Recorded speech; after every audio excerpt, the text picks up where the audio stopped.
அறிவியல்லையும் மற்ற விஷயங்கள்லையும் எந்த அளவுக்கு வேகமாக முன்னேறிட்டு இருக்கிறோமோ அதே அளவுக்கு பின்னோக்கியும் போய்கிட்டு இருக்கிறோம்.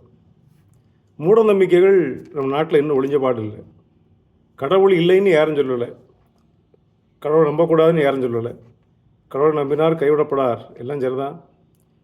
ஆனால் கடவுள் சீக்கிரம் வரப்போகிறாரு, எல்லாரையும் கொல்ல போகிறாரு, அது எந்த நம்பிக்கைன்னு தெரில. கடவுள் வருவது காப்பதற்கா கொல்வதற்கா? இப்போ நடந்திருக்கு பாரு, கர்நாடகா மாநிலத்தில் ஒருத்தன் இது போல் பரப்பி கடவுள் விரைவில் வருவார், அனைவரையும் கொல்வார் என்று ஒரு பயமுறுத்தி தற்கொலை எண்ணத்தை உருவாக்கி 21 பேர் கடவுளை அடைய மரணமடைய போகிறோம்னு தற்கொலைக்கு தயாராகிட்டான். கடவுளை அடைவதற்காக சாகப் போகிறோம் என்று. கடவுள் அவர் கொல்லுவார், நாம செத்துட்டா நல்லதுன்னு முடிவு பண்ணிட்டாங்க. இப்போது போலீஸ் நடவடிக்கை எடுத்து அவங்கள அரெஸ்ட் பண்ணி தற்கொலையிலேருந்து மீட்டிருக்காங்க. இது எந்த நம்பிக்கை, என்ன படிச்சிருக்கிறோம்? கடவுள் மீது இப்படியா ஒரு நம்பிக்கை வைப்பது? கடவுளை நம்புங்க, கடவுளை கொல்லுவார், நம்ம போயிடலான்னு சொன்னால் உலகத்தில் யாரும் உயிரோடு இருக்க முடியாது. கடவுள் கொடுத்த வாழ்க்கை தானே இது.